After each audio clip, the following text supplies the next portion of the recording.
Welcome, welcome, welcome, everyone, to Together We Serve TV show. It is December 6th, 2024.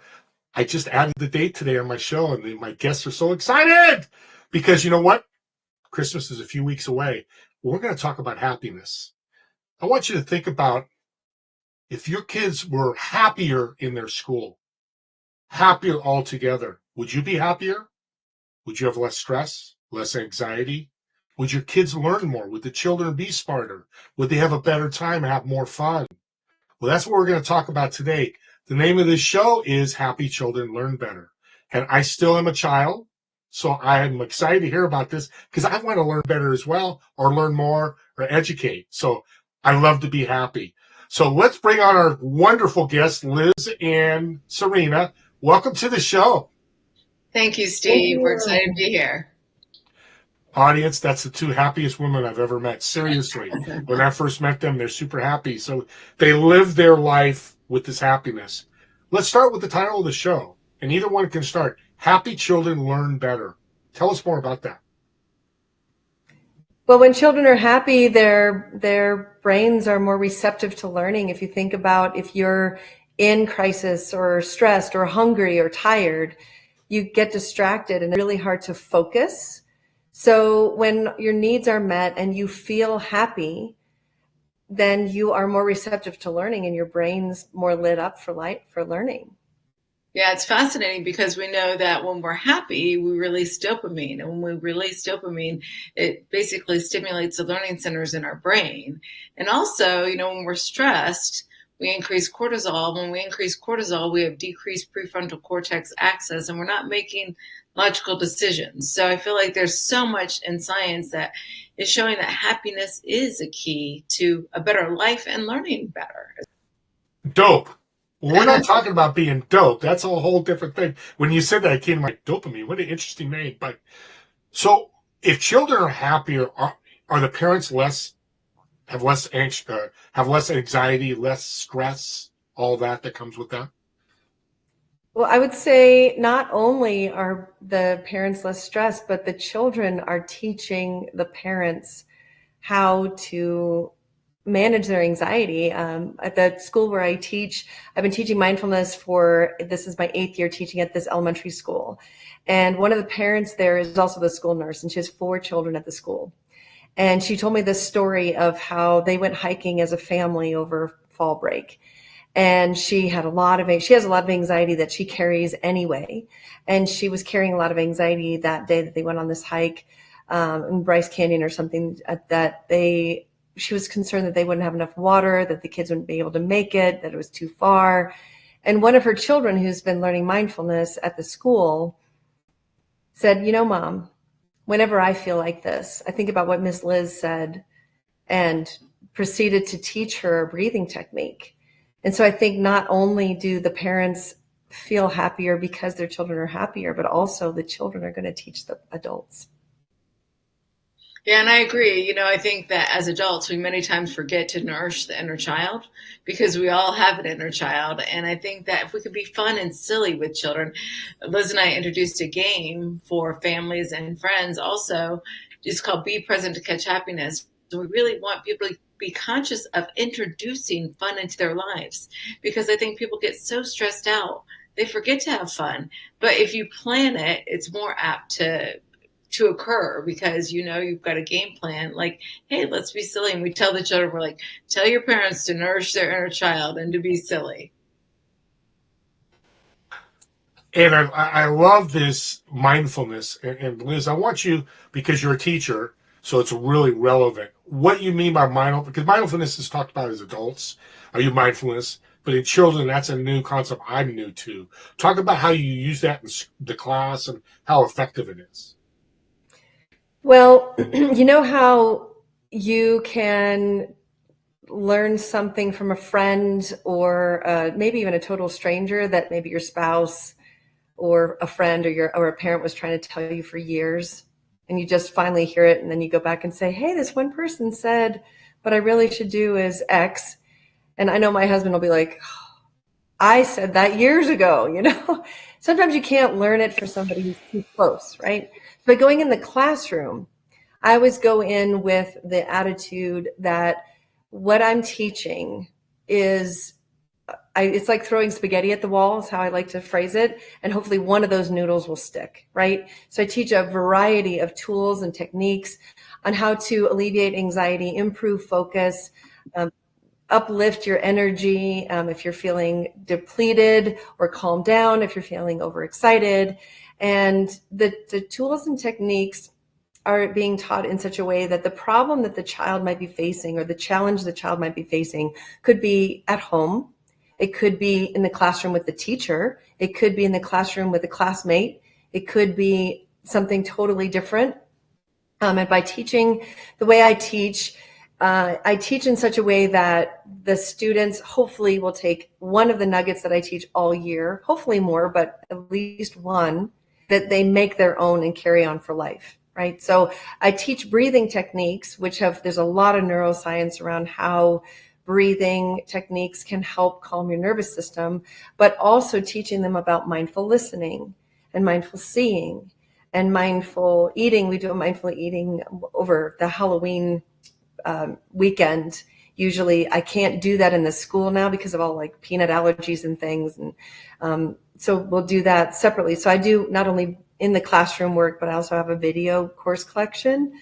But just teaching them different ways. And then mindfulness isn't just breathing or sitting still like a Zen Buddhist. It's also being conscious of how we're showing up in the world and paying attention, right? So mindfulness is paying attention to the present moment, or in the present moment, without judgment. And so we can reduce judgment, period. We can be more in tune with what somebody else might be feeling. We can look for clues like a tear going down their cheek or their angst on their face, and say, like, how can I help, right? And so compassion, empathy, generosity, kindness are all concepts that are taught through mindfulness education. And one student last year said, nothing you've taught me this year has stuck, but that one thing that you said today has worked for me. And so my hope is that, and in that case, it was thinking, I'm breathing in as you breathe in, I'm breathing out as you breathe out, and giving part of the brain that's busy something to focus on besides just the breathing. So I hope that answered your question. It did, and I'm going to come to you, Liz, in Cyrina, in a minute. But you said spaghetti, and I'm Italian, so you make me hungry, so thank you. Which now I'm hungry. But I just used that phrase an hour ago. It's funny, we're sisters from another mother, because I truly believe that. We should give out our stuff. If it doesn't fit somebody, we still love each other. We can still hug, walk away. But here's some ideas for you. So, Cyrina, what's your thoughts on mindfulness in children? Well, it's interesting because when Liz was speaking, it reminded me of when we were at the school. This was right past COVID. And Liz taught prior to COVID and then did videos for the children during COVID. And all the children were coming up. Literally, I think like 10 children came up and asked for her autograph and said, thank you so much for what you taught me, because I didn't get mad at my sibling or my sister or whatever. And I was like, wow. And it was just like, what an impact. And I think it's making children more conscious of how to interact, and also to pause, to know, hey, we all get upset. We all get angry. We're all human. We all have insecurities. It's there. We have different emotions. We all do. But we can pause and have a shift and allow ourselves to bring our best selves forward. And that's with children and adults. But I think what I'm key about is the fact that Liz and I are very conscious about wanting young children, ages 3 to 6, to create that strong foundation and to be able to navigate the challenges in life. Because, I've been a pharmacist for many years, and it was interesting seeing young children needing, anti-anxiety meds, which really was hard for me, because I feel like I'm thankful we have medications, but I also feel like we're an over-medicated society. And I really want children to have different tools in their tool belt to be able to navigate the roller coaster of life. Yeah. And when I met you guys a month ago, been 8, 9 months. I think me and you, Liz, connected at that conference in June. I love you guys because you care about children. Why are you going to school? I know part it's because you're a teacher, Liz, but why is a lot of your focus schools and children? You both can answer. Well, my personal focus is the children because I started teaching mindfulness so I was mostly stay-at-home mom up until the last 10 years. And my oldest, when she was 12, had a friend whose older brother was 14 and took his own life. And I was so naive. I just couldn't believe that somebody that age would even know how to take their own life. And so I was deeply concerned. And so I went to the school, this is the middle school level. And I went to the school and I said, I want to be part of the solution. And so the short version is that I started teaching mindfulness and the kids would come voluntarily. And then after a few years of doing that, I realized we need to start even younger. And so I started teaching at the elementary school level. And now I've been at the school, like I said, for 8 years. So you can see how them having that consistent mindfulness in the classroom, the teachers are doing it more. I'm in more of the classrooms, and the students we're hearing about less bullying, less classroom disruptions, fewer trips to the principal's office, and hopefully, ultimately, less bullying and people not feeling like they want to take their own life, that they can see that whatever's going on is temporary, whereas suicide is a permanent solution to a temporary problem, and we don't want that, right? So we want to be able to give the students something that they can use to live more resiliently and be more empowered to know that they can handle whatever life comes whatever comes their way in their life.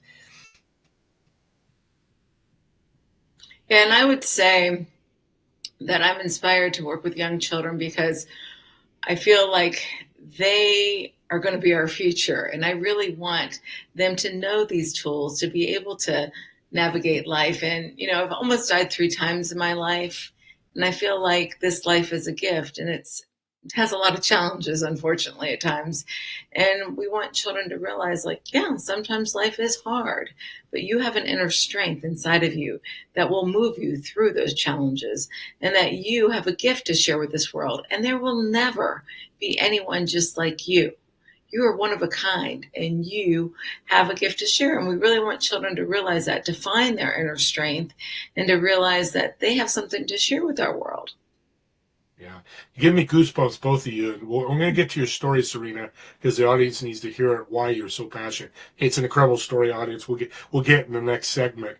So parents listening, you said tools, Cyrina, great word, because they really are tools.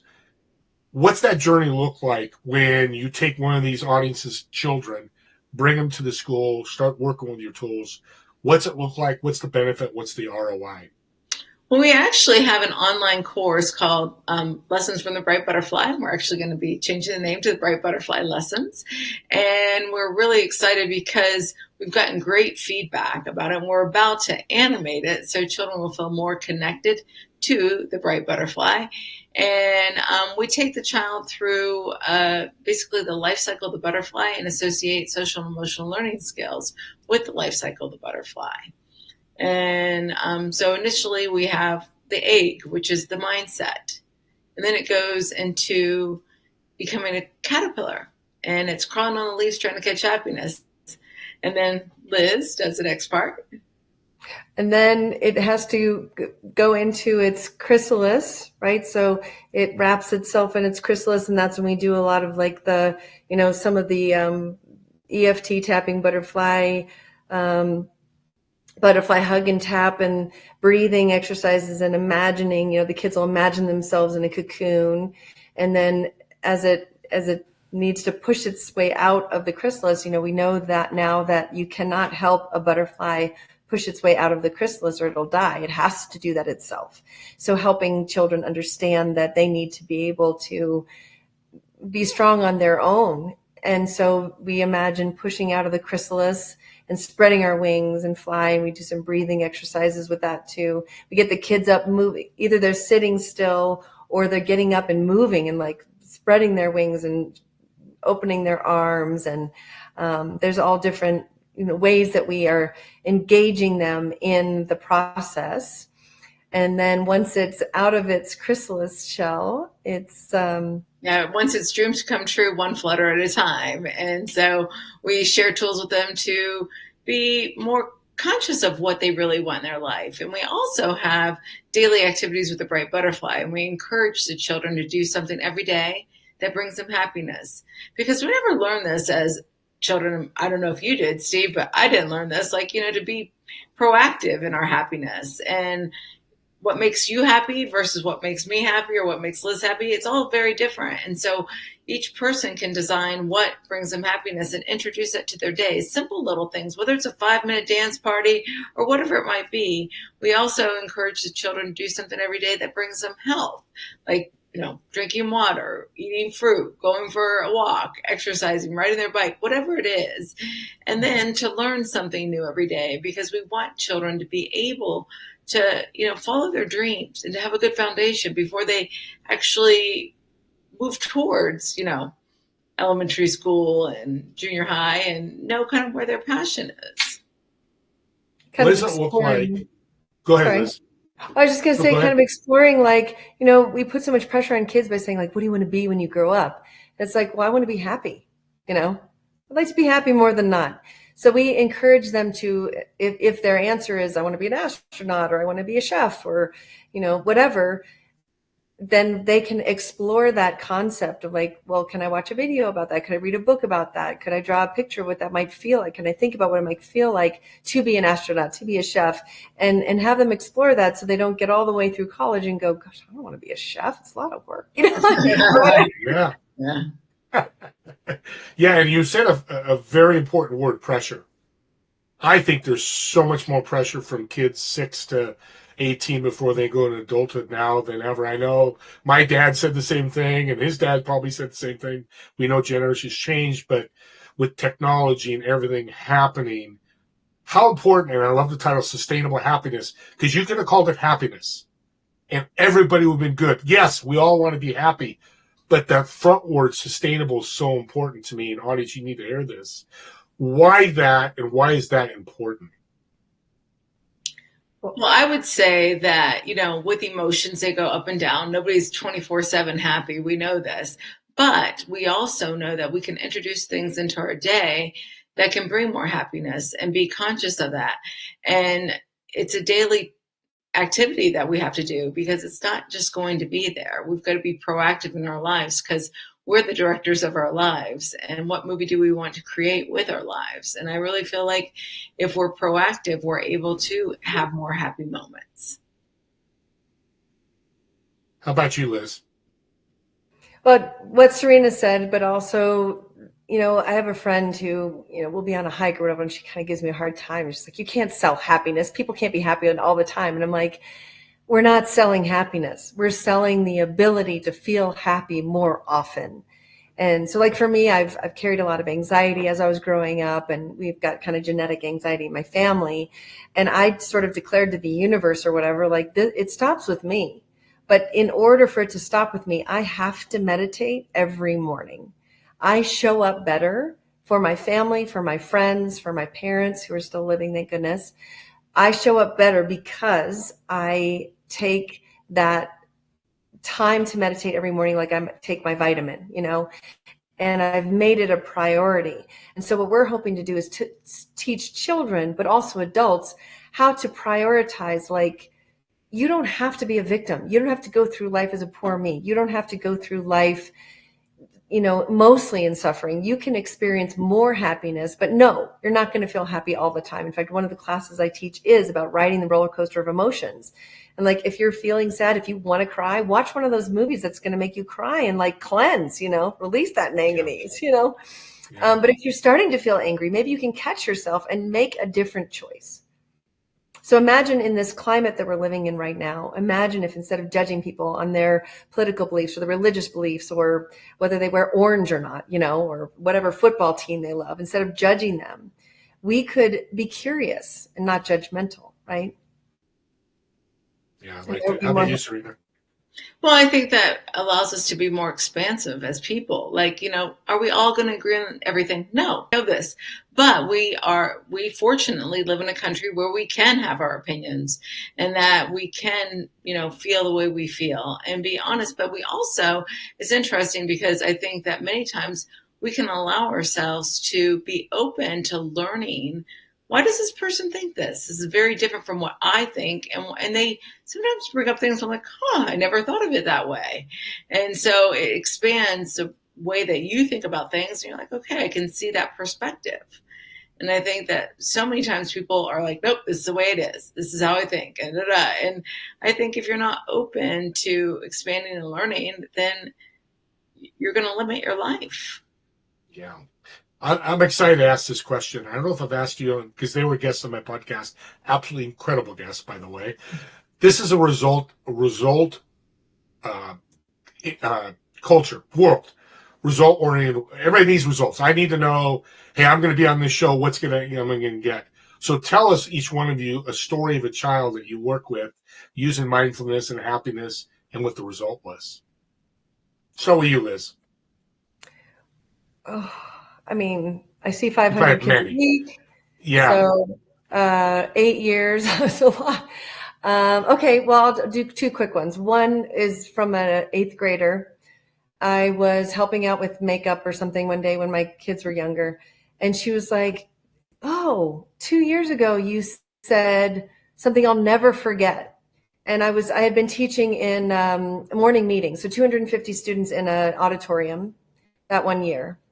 And so this is 2 years after that event. She said, I'll never forget what you said in that mindfulness lesson.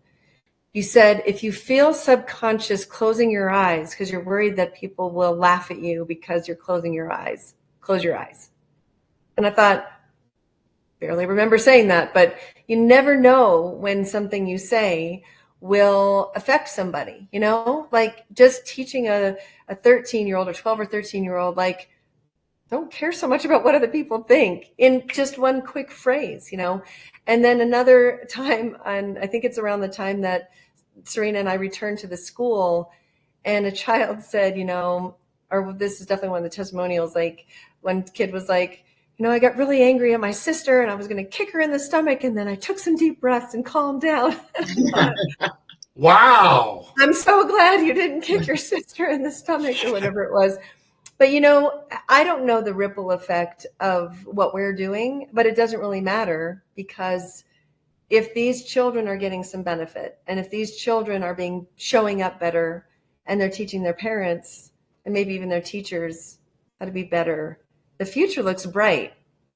I mean, I really think the future looks bright. I think that's part of the reason our course is called the Bright Butterfly Lessons, because we want children to recognize, like, I was just a stay-at-home mom. I saw a problem and I chose to take action to be part of the solution. Yeah. And well, that it's was interesting. Yeah. Yeah, it's powerful. And I got to really talk about this. That story you told about kicking his sister. When kids can do stuff that are out of the ordinary, I think kids look up and go, maybe the sister went, he didn't kick me, why did he stop? It starts paying it backwards. My guest a couple of weeks ago said, instead of paying it backward, where other kids, imagine two kids are going to get in the fight. They stop because Liz said, breathe, and they start doing breathing exercises amongst 20 kids. Well, that's going to have a ripple effect. You are having a ripple effect, both of you incredible women, because even if 20 kids are watching, 5 start taking breaths, you just affected 5 more lives. And literally, because of suicide, you are saving lives. I just had to say that because you guys, it's so powerful what you do. How about you, Cyrina? Any child thoughts come to your head, child stories? Yeah, well, I will say that actually I've got 2 to share with you. One is that one child said, I remember all the time to get up and smile, because when I smile, I feel better. And I was like, wow. I mean, because we know when we smile, we produce positive neurotransmitters. And that's something we talk about, is putting a smile on our face. It's a very simple thing to do, but it's infectious and it does have a ripple effect, we know, and it also can help bring more happiness to your day. So that was one thing that made my heart smile. And then another one, when we were at the school the other day, one of the kindergarten teachers said that one of our students was sick and missed the course that it's a weekly course that is online that the kids take from the Bright Butterfly. And she saw another child go up to the child who was absent and said, "This is what we learned yesterday from the Bright Butterfly." And then he taught him like the breathing exercises. I was like, oh my gosh, that makes my heart feel so good. Like, because if a child is seeing, wow, this is really great what we're learning, and they're wanting to share it with their friends or their other classmates, I think, wow, this is really making an impact on the youth. And it impacted both of you as well. I could tell your body language has changed when you tell these stories. And what's interesting is neurotransmitters from Cyrina, children from Liz, the teacher and the doctor. It's funny how you guys are not yin and yang. You guys are together from different perspectives, and I love that. Well, we're coming close to the segment here. What do you see the future of sustainable happiness? We're going to go global, Steve. We are going global. Our program has been in 2 schools for 3 years, and first we piloted it, and then we've had it more live for the last 3 years. And the feedback's been great, but we've also had the great privilege of meeting a neuroscientist named J.W. Wilson, who wrote Cracking the Learning Code. And he talks about how we really only retain, I think it's 3% of what we learn and from school. And so the education system needs to change. And he's being super supportive of our work. And then he's introduced us to an Emmy Award-winning film producer named Brian Doubleday, who is working with us to animate our program, so it's not two old ladies talking. It's a butterfly talking to the kids, because kids are more receptive to cartoon characters and that sort of thing.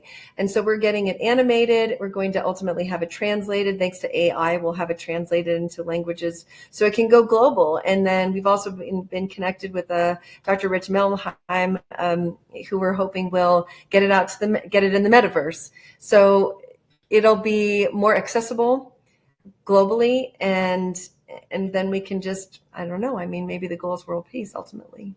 Yeah, I love Dr. Rich. I don't know if I referred you guys, maybe I didn't, I don't know, but Dr. Rich is a rock star. Definitely a great partner for you. Cyrina, what about you? Yeah, I would say that we are just on the cusp of rebranding and also making this course more interactive for children and them connecting more with the Bright Butterfly. And so we're ready to plant the seeds of happiness with the children and for a brighter future, and also mindfulness and resiliency. And we would love to, have people join us on this journey with us. We got a few more minutes for the break. What is one thing you would tell parents right now to bring more happiness into the family? Well, I would say that every morning that you would make sure you put smiles on your face. And then in the evening, maybe go around the table and say something you're grateful for in your day. I mean, these are 2 simple things that you can do to incorporate in your daily life that doesn't take a lot. And also, I would say at least once a week, be a little silly, play some fun games, and connect with the children, because Liz should share this story about connecting with her children and games. Yeah. Sure. One thing I would like to share for all the parents out there, and a lot of times when you're raising your kids, you feel like you're walking uphill during a mudslide pushing a boulder. You just want them to do these things. And what my advice would be, now that my kids are grown, is just keep something consistent. So every Friday when our kids were growing up, we would do family pizza and movie night. And then every Sunday night, no devices, we would do family game night after dinner on Sunday evenings. And it's funny because now that they're grown and flown, when they are home, they want to play games on Sunday nights. We do Sunday night check-ins still, even though we're all in different cities now. Yeah. And it fascinates me that just holding that space two nights of the weekend, and of course there were exceptions, they now do that. So they play games, and our youngest is in college in Chicago, which is where my sister lives. And she goes to my sister's and they do puzzles together and they play games. And I'm just like, but it takes time, dedication, and consistency. But don't give up on family connection, and it's magic. Yeah. No, and you guys are a perfect fit for all this because accountability and practice, that's what you guys are coming in. Practice and happiness, reminding them, the people you're working with, the children, the parents, hey, did you do happiness last week? And like I do with survey, hey, who'd you serve yesterday? Just because we all need that. I need that. I don't want to speak for you wonderful ladies, but we all need that because people go, I know about happiness, but are they practicing it? That's what I love. You help people practice. And a good friend of mine, business partner, Jen Drummond, she taught me on one of the calls I had last year with her. You guys know Jen? Heard of Jen Drummond? On live recording, I'm going to introduce you to her because she's powerful. She broke the world record climbing K2 Mountain. Wow. And she's got 7 children, and she's a single mom. And she runs a top financial firm as well. But wow, what she told me, this is why I was thinking about you guys. She said, she talks about gratefulness. Why not? You did what you did. She goes, what I do is I call red light grateful, I think. Grateful red light. When she has her kids in the car and they stop at a red light, she goes, okay, what are you all grateful? What? Start shouting it out. Every red light. Can you imagine how much happiness is built on that? It's you guys. It's crazy. So we'll do that down the road. But let's take a break. These ladies have been talking a lot. They're absolutely wonderful. Come back for the second segment because we're going to tell Cyrina's story and Liz's story in a different way. We'll see you all in about 6 to 8 minutes.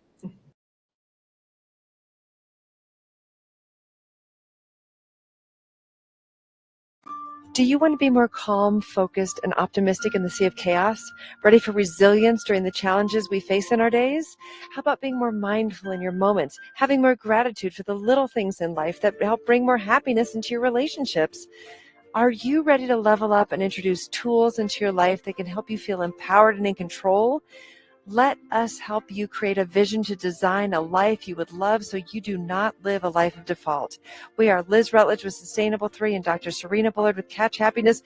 And as colleagues and friends, we are excited to share with you science-based tools to help you find more resilience in your now, be more present and mindful in your moments, and introduce more happiness into your day.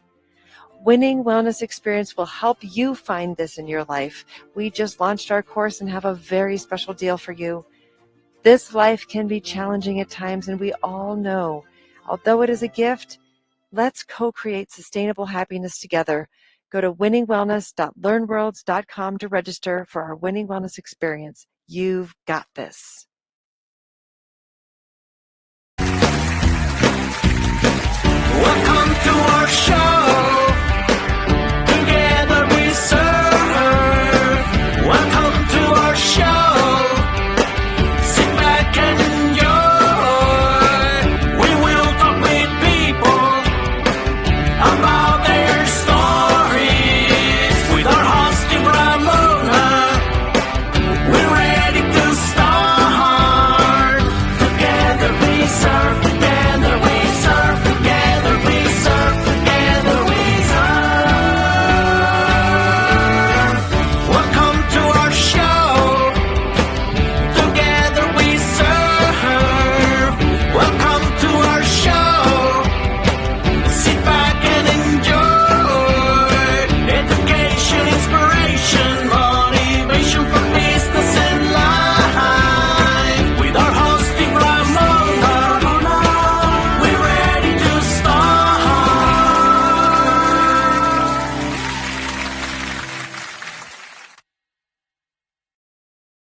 Hi, my name is Molly Kirschling, and I've taught in Denver Public Schools for over 20 years. I've taught ECE for the last 15 years, and I used lessons from A Bright Butterfly this year with my ECE students for our social emotional learning. And it was wonderful, and the students took to it just incredibly well. We paired it with our science lessons of learning the metamorphosis or the life cycle of real butterflies. We started it right after spring break and took it until the end of the school year, and it just paired so beautifully together. As the caterpillars grew, we had many lessons about growth mindset and finding happiness. As they went into their, or formed and went into their chrysalis, we talked about having resilience and being mindful, just as the caterpillars were inside their chrysalis, that the children were learning mindfulness and resiliency. And then finally, when they emerged as butterflies, and how the children were emerging as incoming kindergartners and then made it through preschool and finding happiness and all the things that they were doing. I did see them using some of the skills, some of the coping skills or resiliency skills on the playground and interactions during center's time. They would stop and take some deep breaths and do the chrysalis or the cocoon wrap around their body to kind of reset themselves into playing nicely again with friends or using their words with friends. And the children. Well, I tell you what, I am pretty fired up because I just listened to that testimonial, and sorry, I had to shut it off. So people are like, "Oh, what is he doing? Look all over." But the butterfly and the chrysalis, I just said it right. I haven't been able to say it right since I met these ladies. But again, they've told us what sustainable happiness can do. And it's something the teacher said, by the way, 20 years. And she took this program and it's working for her. We know as we do something for a long time, it's hard to adapt new things. She adapted it and it worked. But the two words that stuck out to me is when I mentor business owners and talk to many great guests like I have today, Liz and Cyrina, growth mindset's only been talked about with adults. So you listening that are parents, think about that. Your kids, your children have a growth mindset at 6, 7, 8, 10, 12. Are they going to be better adults? Are they going to be better people? Are they going to be happy? I want you to think about that. I think you all know the answer. Well, let's bring back our wonderful guest, Liz and Cyrina. Oh, that's where Liz go. There she is. I thought I lost Liz. Don't want to lose you. What an incredible testimonial. She's here. What an incredible testimonial. Thank you for sharing that so I could share with the audience. Let's jump in, Cyrina, with you first, with your story. You mentioned earlier that you've died 3 times, come back to life, which I say it blows me away. I'll just say that. Tell about that, how that happened, and what you've learned from that. Well, the first time I was only 11 years old and I was struck by lightning. I grew up in Florida, and lightning's very popular there. And my mother had to give me CPR, and I felt very grateful that she knew CPR and that she was able to bring me back to life. And so that was the first brush with death. Second one was I was in New Zealand and I fell off a 21-foot waterfall, doing something that was a little extreme, but I didn't realize that I would be the one who fell out of the boat. And luckily, I listened to my guide saying, ball up, you're going to roll out, because your instinct is to swim. But that was not the right one because I was swallowing so much water. But fortunately, I ended up balling up and rolling out because I changed my surface area and rolled out of the huge waterfall. And then my third brush with death, I was on a bicycle riding on a path that I'd ridden many, many, many times. And I wish I could say I was mountain biking off a cliff, but I was on a path. And fortunately, I had on my helmet or I would not be here. And apparently, my front tire went off the path and I basically did somersaults, clipped into my bike. And when the first responder got there, I was non-responsive, and he had to give me CPR to bring me back. And I feel so grateful. And I actually got to take him out to dinner a year and a half later. And he said that $5,000 that my father spent on the course to learn how to be in the wilderness and to survive was the best $5,000 that he ever spent. And I was like, wow, I feel so thankful. But, I was flight for life from Vail to Denver Health. I was in a coma for 18 days and then in the hospital for 2.5 months. And I couldn't walk. I couldn't talk.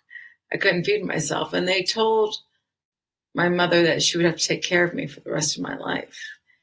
And I want this to be an illustration of you're not a statistic. You're one of a kind, and you have an inner strength that can move you through those challenges. And I think our mindset really has an impact on the outcomes of our lives. And I was very fortunate because I have a very supportive and loving family and friends who helped me along the way. We celebrated every small victory, but I was able to say a word or take a step, whatever it was. You're literally happy to be alive. Talk about sustainable I'm great. happiness, and that's why I wanted you to tell the story. It's a powerful story, anyways. But I'm sure this is part of your why, helping children, because who knows? You didn't plan those three catastrophic events. It's life, and so glad, praise the Lord, that you're here, that you can help people and do what you're doing. Liz, let's talk about what's below me here, below us. You're offering 70% off all your programs exclusively for my listeners, and I should put my. Talk about that, what that's all about, and again, where they can find it. Well, our program, so we do have the program for young children. The Bright Butterfly Lessons will be our new branding name, our newly branded name. But before we started working with children, we were working with adults. And when Cyrina and I first partnered, we were doing in-person workshops. And because of COVID, we should maybe even be a little thankful for the pandemic, because it pushed us to convert our in-person workshop to an online course collection. And so we have the Winning Wellness Experience. That's a course collection for adults. And we partnered with 6 co-creators. So not only do you get the happiness, mindfulness, resiliency, and visioning, you also get a chef, did a cooking class. We have a nap expert that does a guided nap practice, a yoga teacher. We have a whole bunch of different offerings there. And it's all bundled together. And as a thank you for anyone watching for this long, we would love for you to accept 70% off with the coupon code at checkout, Full of Heart, FULLOFHEART. And if you're curious about the Lessons from the Bright Butterfly, the current version is available on our website. If you go to online education, so go to Sustainable Happiness Together, online education is one of the tabs up top. And then you can explore all of our courses with the Lessons from the Bright Butterfly. We have one for families in addition to the one that is used by teachers in the classroom. And you can get 70% off any of the classes using that promo code right now. And actually, I feel special. As you should. Oh my God. And again, audience, together we serve the show. In this case, there's 2 wonderful ladies working together, but it's just not that. It's teachers that you work with, Liz, like we just saw your teacher that you had do a testimonial. It's together we serve. This is a tough subject to get into, but we're going to talk about is suicide. A stat I heard from a gentleman that African-American boys from 6 to 12 or 6 to 15, 70% increase in suicide since COVID. And there's many million stats. I'm not going to recite stats. That's too boring because people know. How powerful is your program? I know you're not a therapist, you're not here to solve it, but how can sustainable happiness make a dent in this issue? Well, sorry, go ahead. I was going to say, I feel like each child needs to realize that there will be hard times, and people sometimes are not nice. When I was a little girl, I was made fun of. I was overweight, raised pigs. I was called the pig girl, and I had lots of insecurities. But as an adult, I realized, when I got older, I realized that everybody has insecurities. It doesn't matter how beautiful, intelligent, athletic, whatever you are. Everybody has insecurities, and we want children to know this because, as I said earlier, they're one of a kind and they have a gift to share with our world. And we want the young children to know this so that they'll carry that with them throughout their lives. And when things get hard and people are mean, because they can be mean, unfortunately, that they'll remember, hey, I'm here for a reason. I have something to share. I will get through this, and have the confidence to know that, yes, this is challenging, but I will get through this. And Liz, what do you think? Well, I would just like to go back to the quote I said earlier, which is that suicide is a permanent solution to a temporary problem. And I would just encourage any youth out there listening to know that you can repeat to yourself, this is temporary, because even throughout a day, even sometimes within an hour, the mood can feel different, right? Your circumstances do not have to be the determination of your future. I mean, you can give there's a whole slew of examples, but Nelson Mandela comes to mind. And look at what he did with his circumstances. I mean, Yeah. yeah. It's a tough one, and resources for children is not as accessible like adults. I mean, we go anywhere in suicide, mental health, and you guys are part of that solution. I'm going to say so because I believe there is happiness, and what you eat, the butterfly, can stop some of this and help avoid it and save some lives. The other elephant in the room, and this is a big bad elephant, social media and happiness. I'd love to hear your input on that. Well, as I have 3 children who are now 23, 21, and 18, I don't know if it's because we introduced smartphones later in life for them, but they at different times have chosen voluntarily to delete the apps off their phones. I mean, your own self-talk is sometimes the most toxic. So recognizing that just because somebody says it doesn't make it true. And I just want to go back to what I said earlier, because I just was recently told, like, men in particular are really, young men are really resistant to ask for help. And so I would just say, like, no, we are not psychologists, psychiatrists, and we're not therapists, but I would strongly encourage, there are a lot of resources out there for people. And I'm wishing I had this t-shirt that I bought recently that literally says that alarming statistic on the shirt as a conversation starter, to get men talking about this, to get young men talking about this. But social media is, there's an algorithm in there.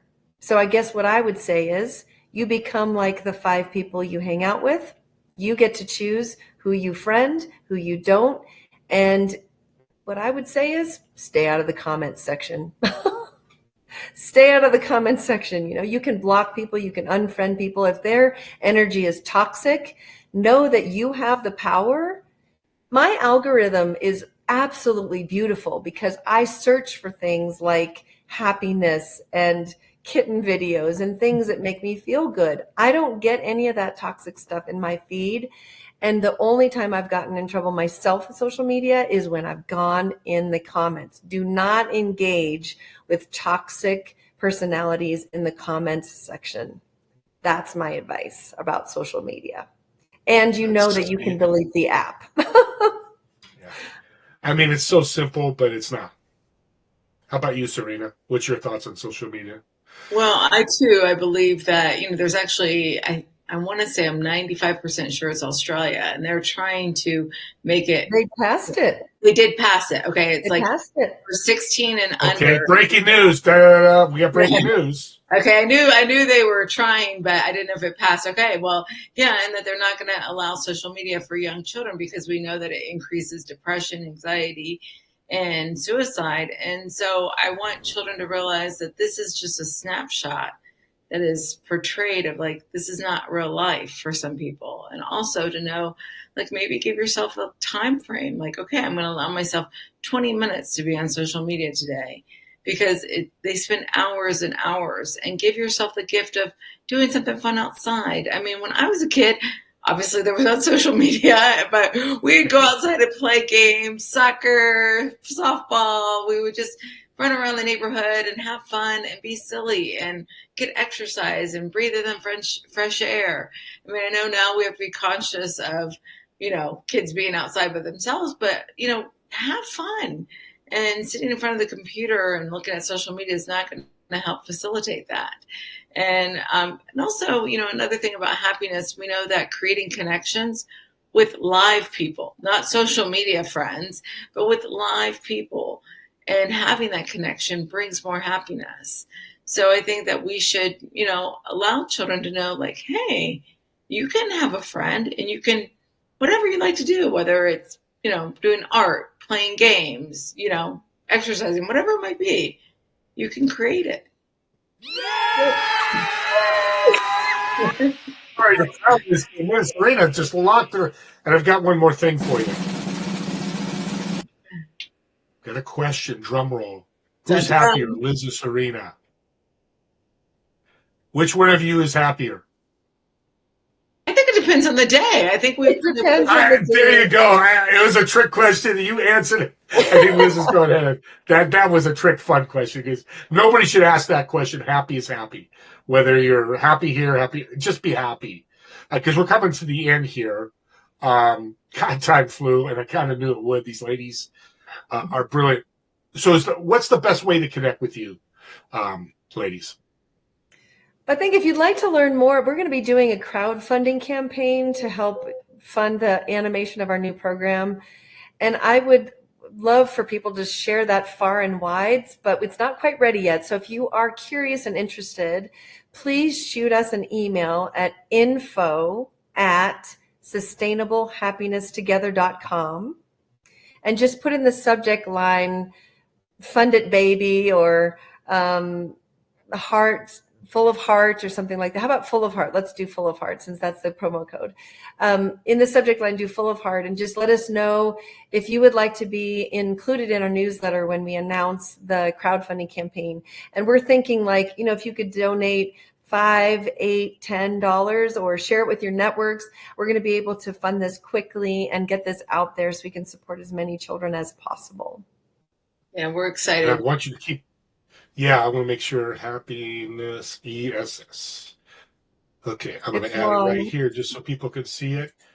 That should be the email, if that's correct. Oh, Happiness Together. SustainableHappinessTogether.com. Together. Okay, so we fix that. See, this is what we call live TV. So while I'm doing this, I want you guys each to tell me who did you invite. I've got a Learjet that I've got for each one of you. There's 4 seats. What are the 3 people you would invite, and where would you go? I know who I would invite. I would invite Oprah Winfrey. Oprah. I would invite Mel Robbins. Okay. And I would invite Einstein, because I would love to learn from all of them, to experience all of them. And also, I think that I would probably I would like to go to New Zealand with them and be outdoors in the beauty and absorb. William Wallace. Mel Gibson movie. Sorry, every time I hear New Zealand, I think of that movie. I can't think of the name. And that's correct. That's the correct email? Yes. Let's let it come. Yeah, good. So people reach out, info. I'm just going to email them because I love talking to them. I'm just going to send them an email just for fun. Liz, who would you invite and where would you fly to? I think mine are the same as Cyrina's. I mean, living or dead? That's the question. I don't know. Living or dead? Yeah, living or dead. You don't have to be alive. Well, lately I've been struggling a little bit with my physical strength, so I might actually invite Ruth Bader Ginsburg just because she was like doing the Marine workout until 95 or something. But I would also invite Oprah because she's just an inspiration to me. And I think you're dead. Oh, I've done this before. I mean, maybe Julie Andrews or somebody who's just really talented. Somebody could like sing for us or sing with us. We could have a sing along on the plane. Oh, that would be fantastic. That's great flight. No, yeah. Those are awesome. New Zealand would be fun. I mean, wow, there's so many. I mean, and that's the other thing is that I would say, like, you never know, like, where you come from, where you could go. I mean, my life has unfolded as I never anticipated. All I ever wanted to do when I grew up is travel. And I've been to Europe 3 times this year. Like I've lived in Australia for 4.5 years. And I mean, like, I just would say sky's the limit. So where would I want to go? Somewhere warm. Bahamas. They're warm. Costa Rica. Costa Rica, yeah. I like that, Cyrina. Yeah. Thank you. I'm joining you. Ladies, thank you so much. Audience, if you want to be happy, more importantly, if you want your children to be happy, you see the email going by or go to the website, sustainablehappiness.together.com. Connect with them. Take advantage of 70% off. And as always, thank you for watching. Me and Liz and Cyrina are so happy that you did and that you take action and be happy. As the Pharrell Williams says. Thank you, guys. Thank you, Steve. Thanks, everybody.